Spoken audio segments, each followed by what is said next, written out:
this video, this is going to be part one of a big block engine build. I got a 1966 year, so not really what would have been in this car, but you know, basically the same. 396. It's bored to 406 cubic inches at this point. I'm getting the heads kind of worked, and you know, aluminum intake, I'll just get aftermarket. The originals, you know, weighs a zillion pounds and doesn't perform that well. But yeah, so big block builds. The short block is assembled. I'm going to show you guys that and, you know, everything that went into that. You know, pretty simple. More or less, it's basically a stock build, 2-bolt main block. It was originally like one of the 325, 350 horsepower 396s. So nothing crazy, but those can take, you know, plenty of abuse and lots of, you know, plenty of power for what I'm looking for. So the cam that I'm throwing in, it's got like 542 intake lift, 554 exhaust lift, and then at about 50 thousandths lift, the duration is 227 and 233, I believe. And then overall is somewhere closer to 270 something intake exhaust duration. But that cam combined with the heads I'm using, which were some of the stock 10.25 to 1 compression heads, those will hopefully get me to be around about 4.25 horse at most. Least, I'm really hoping for 400 horse. I really think that's where it'll be. And then those engines make over 400 pound-feet of torque in their sleep. Basically, any configuration will put out over 400 pound-feet, as evident by the 325 horsepower models that all put out at least like 415 pound-feet. But anyway, more than enough power to have fun. I'm going to throw like a 2500 stall converter in the thing. Right now it's got a 2000 with the small block, but it's got to be woken up a little bit more than that. It already has 355s in the rear, so based on the cam, you know, and rear that I had, or the cam I got, and the rear that I already have, that stall should be good enough for street, you know, and also, but not, you know, unwieldy or annoying to just drive around, because I drive these cars all the time. But yeah, that's it. So enjoy. Alright, you know, picking up the big block, short block assembly and whatnot from the machine shop. They still have the heads, haven't started them yet, but I'll be busy with the short block. That you know, was not cheap. We still got all the other stuff to go, but it'll be worth it. Alright, getting ready to put the block on the stand here and spray it down with some WD. Then I'll take a look at some of the other components, maybe spray the crank down a little bit too, and yeah, see where we go from there. Alright, oh, let's see, debris falling from the trees. That's exactly what I didn't want. But we are greasing down the block and making sure that's good for storage while I do some pre-assembly things and check, you know, clearances and things like that. So yeah, good start. Alright, so I let this thing, you know, clean and dry out. Now at this point I am installing, or I'm putting assembly lube on the cam bearings, because I'm going to put that in first, because I feel like they're basically just heard across the board, and it's honestly just intuitive that it's way easier to install the cam before the crank. I don't really see any negatives to that, so I'm going to do that and get back when it's done. Alright, I couldn't really stop and film while I was putting the camshaft in, but as you can see, it is in. And you know, spins freely, so Good stuff. At this point, I put all the main bearings in and just kind of torquing down the main caps to try to get them initially, seated with the bearings and everything, and then I'll throw the crank on in, I guess I should say, and assembly lube, crank, caps again, check. Alright, all the main caps are on now. I torqued them all to 100 foot-pounds, and they're all super solid. Bearings, look good, I guess. Everything should be fine. So, time to put the crank in. Alright, so got my main caps back off the block. Just looking at the crank. My machine shop left the final sizes, diameters of the mains and rods on here. What they ended up being after grinding and polishing. And then it's a 66 block, 396 of course. Board to be a 406. It's board 50 over a 396 or 20 over a 402. Kind of a strange oversize, but that's what it is. Mains 20 over, rods 30, or really under, I guess I should say. 20 under, yeah. So, cool. Just gonna slap some lube into this thing and onto this thing, or onto the bearings I should say, and try to lower it on. Bearings are lubed up. Camshaft is in. Reached in and lubed up all the lobes. I'm gonna put a something or other compound, I think, on the lifters when I shove those into, just in case there's anything I can add there to get some initial, protection for the break-in. Yeah, time to put the crank in. Alright, so I got the crank in, I was able to hoist it in, get the rear main in here, put it in with the slight stagger side to side, and of course with assembly lube, because you can't put them in with no lubrication, just like the metal parts. Yeah, I'm going to put all these main caps on. I got to lube the bearings, throw them on, and then torque them, and I'll be back. Alright, it is rear main cap time, or all caps, that is, but I guess we'll start with the rear main. Get this thing ready.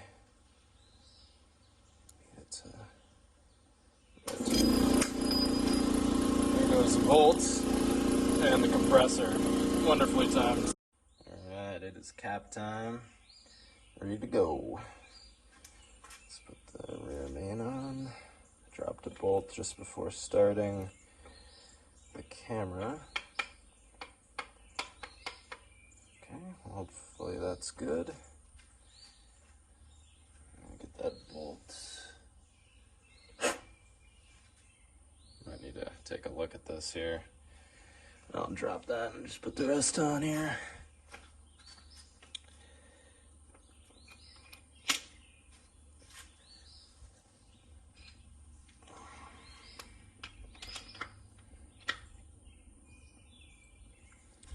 Gonna need to smack these down with a hammer, but actually, seat properly. This is a dangerous maneuver, but we're gonna do it anyway because I am now an amateur professional, made up term, engine builder. Accidentally bump stop, but all right. So now I just gotta I gotta run these down. Actually, here we go. They do have to sit in a recess. So, there we go. This one is not wanting to go in.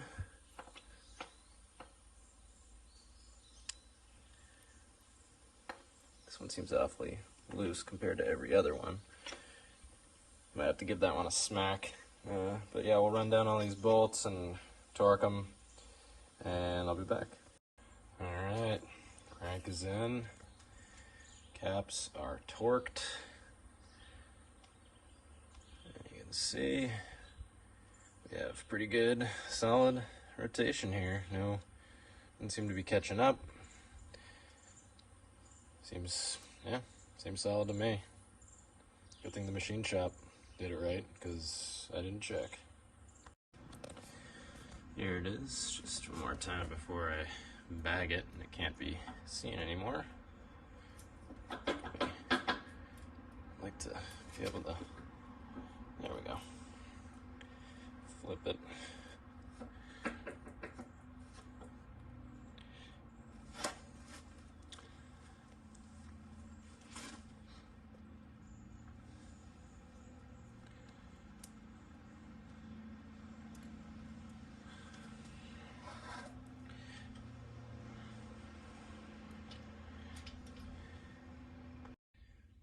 Beginning day 2 of the engine build here. Today I gotta figure out the ring end gaps. Got a top ring, second ring, just kind of screwing around with them. They seem like they're actually gapped really well, so I'm gonna have to hopefully do minimal filing. We'll see how they all end up coming out though, and all the bores and everything. But just gotta do those. And then I can slap them on the pistons, and I'm already kind of putting the rods in the pistons because they're floating style. I just got to get the ring locks in on each end. But yeah, and then this is a Keith Black 20 over 402, 50 over 396. They also make a 30 over 402, so if I ever had to rebuild again, or if I blew it up right off the bat, I could get it cleaned up and do that again. We're not counting on that, but it's got a 0.18 inch dome. Of course, the relief there, and yeah, it's kind of a badass looking piston. So they're gonna look cool for sure when they're all sitting in here with the domes. I just think that look is really cool, and the 20 over stamped in there. It's awesome. So just gotta get that done. Got my rod journal protector that I'll put on the rods when I'm putting them in the engine. I gotta put my bearings in the rods still. Yeah, so that's where we're at. More to come. Also, just to add, the rods are Eagle forged rods. They look really nice. They also use ARP hardware, which is really nice. You can see 12-point socket, I guess, or I can just use my regular ones. But and then it even says here torque to 63 foot-pounds with ARP moly. Interesting. So pretty cool. And that looks like this is actually, oh, interesting. Yeah, I've just been putting WD on most bolts, but that's fine. Maybe I'll use these specifically then, if that's what they're saying. I guess I'll listen to the constructions here. And then we got these cool stickers. I'm like saving all these stickers because I feel like I may just throw them all in the back window of this thing right after building the engine, because I'm going to be kind of pumped about everything. And, I want to show off the fact that I put it together. So yeah. One more thing is, when I was installing the rods on in the wrist pins, the whole floating assembly, putting the lock rings in, they're like a spiral, like a spring basically, was extremely difficult at first, and I started trying to spiral them in before looking at how you're supposed to do it, and you were not supposed to do that. And it's a good thing I stopped, because I noticed 1 or 2 tiny little shavings that started to show up from that not going well. So I cleaned it, and it should be good now. But what you want to do with those is stretch the spring out completely. They're meant to be able to stretch, from what I found out, and you really just want to stretch them out and then just kind of push them in and work your way around. Don't try to spin it while you're doing it. Basically what you want to do is just push it in, and then you'll find if you actually angle the outside of it as you're pushing it in, it'll just want to slide right in. So hard to explain without actually doing it, but yeah, you know, if you're doing it yourself, you'll figure it out. Just stick with it, push with your fingers. You don't need screwdrivers or pliers or anything, as I started off kind of trying to use those, and I was basically just getting nervous I was going to ruin it. So luckily stopped and figured out how you're really supposed to do it. Well, I was just putting the last pistons together here, the last two, and I happened to get my piston ring compressor that I overnighted yesterday just in time. Hope it's the right size. Alright, putting the first piston in. Got my ring compressor on. And the crank is in its furthest away position from the rod, which you can see there. So I can hit this down into the bore quite a ways before throwing the rod journal protector on there, which I have right here. And yeah, so just got to do that and get a gap a whole bunch more rings. I just had to throw one piston in before doing the other rings just to make sure things seem all right. Let's go ahead and install a piston here for you. So I got these three in. I gotta get this one in, so it's already lubed up. Just need to try and drop it level, or not. I don't know.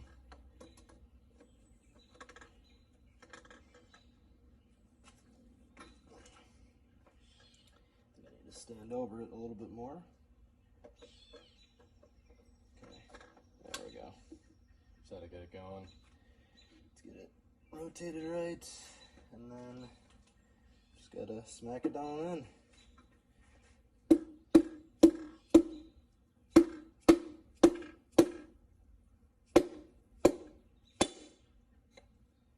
Just like that.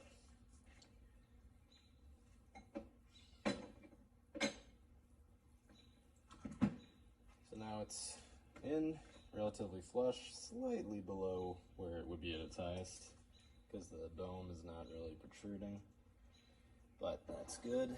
Now it just needs to be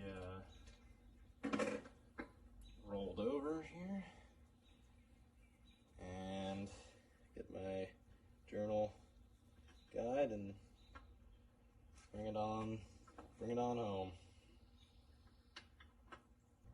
Go ahead and drive this home.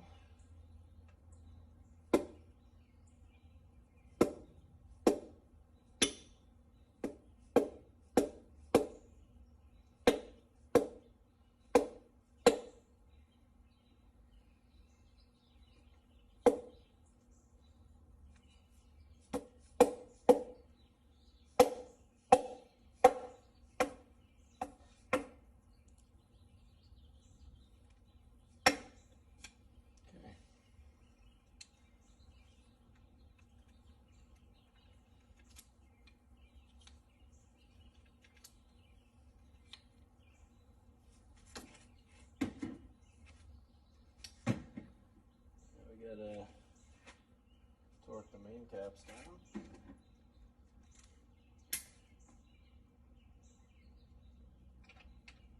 Which reminds me, I have to put some assembly lube on the threads of these things.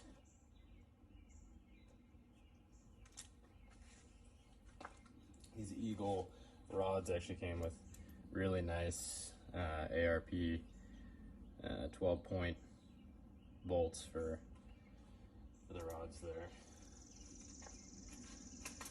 which is appreciated. Just putting some of this on the threads here. Should be good. I'm gonna call that good. Now I can just thread them in. At least get them started. Wipe my hand off. And we'll torque them down.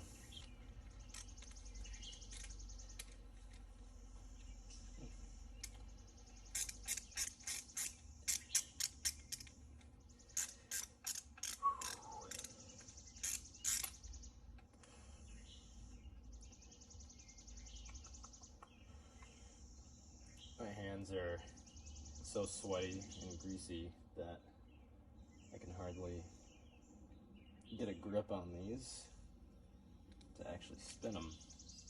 It's 95 degrees out today, even this evening. So even when I don't have grease all over my hands, they're slippery with sweat.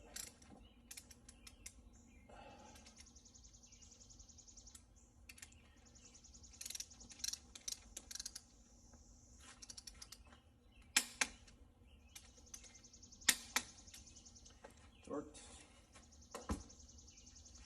And that's that. So we got 4 of them in, 1, 3, 5, and 7, and then 2, 4, 6, and 8 will all be, you know, lining up in the same rod journal, which is a derivative. So yeah, and then I guess we'll get a little shot of the top here. None of them are at TDC, but there it is. Alright, so at this point the short block is assembled, and I've been able to do that without really any issues. The only thing I did notice is the last thing that I got to put into it, I guess, is the lifters. I'm supposed to get the heads back in a couple weeks, and I did notice one thing with this one particular lifter. You can see that right here on this side. There's a gouge in the surface of that one. So that's, you know, an issue, and I don't want to wipe out a lobe or the lifter itself immediately when I'm breaking it in. I got a set of lifters from Crower, and they were good enough to actually just send me a replacement, which is in here, and that one looks just fine. So with all those, I should be in pretty good shape, and I'll probably wait to actually, you know, stick them in until I get the heads, and I'm ready to, you know, do push rods, rocker arms, and all that good stuff. But yeah, that's it, and it, you know, it rotates over nice, so give it a bit of a, you know, rough 360 for you. Pistons up and down.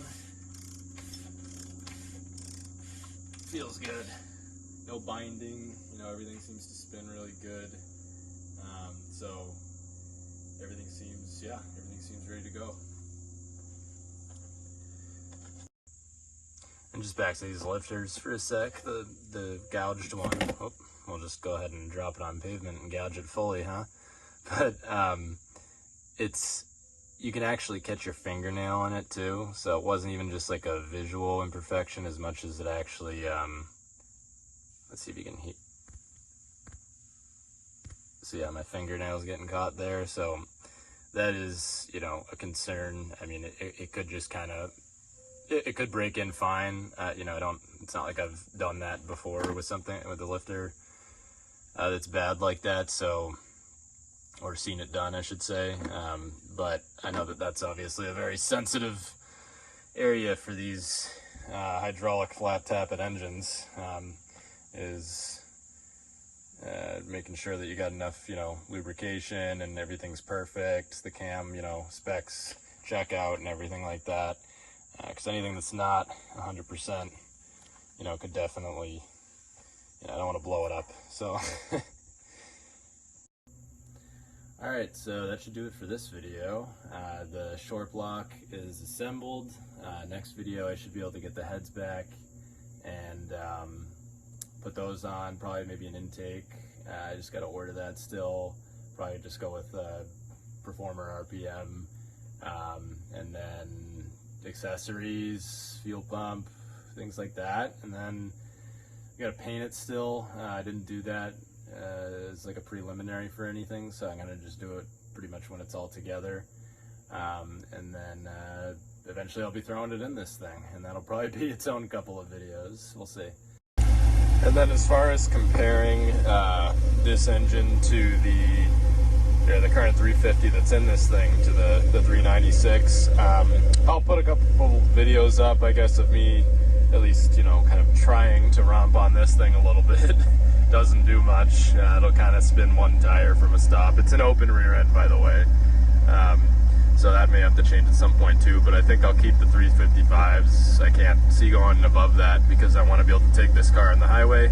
I've got a pretty tall tire on it right now. It's a 235/70 15, so it's taller than a normal. I think the more common Cooper Cobra would be a 235/60 15. Honestly, I think I was able to just find one with that just has a taller sidewall, like more for a truck if you wanted that or something, which this almost is. But I made the mistake of getting that on both the fronts and the rears. Yeah, got to get a smaller tire in the front, narrower, and don't need the big sidewall. Just isn't necessary. But yeah, I'll get some kind of before and after, as well as not only just kind of performance-wise, which will be drastically different between the small block in this thing and the big block. One thing I should say too is the small block that is in this thing. This is a 1973 350. I believe it has 73 heads on it still. Edelbrock intake, but otherwise everything else, bottom end, should be stock. I did not put this together, but I'm pretty sure it's really low compression. It's got a cam in it that, you know, makes it sound rowdy, but it's pretty slow. I think this thing makes maybe 270 horsepower when it's fully happy. So it's not a, you know, it is not a speed demon. It sounds good, it looks good, but it is not fast. And the big block won't be like fast either, but it'll at least get it to keep up with modern cars on the road.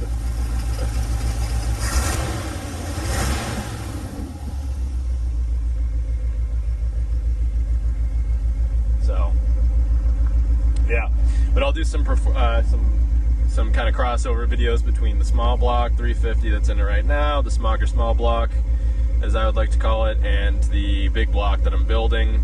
It's going to be night and day. I'm hoping I don't have to work out too many kinks with the big block, but yeah, I think it's going to be a good crossover. It should even sound a bit different, and it's just, I can't wait. It's going to be awesome.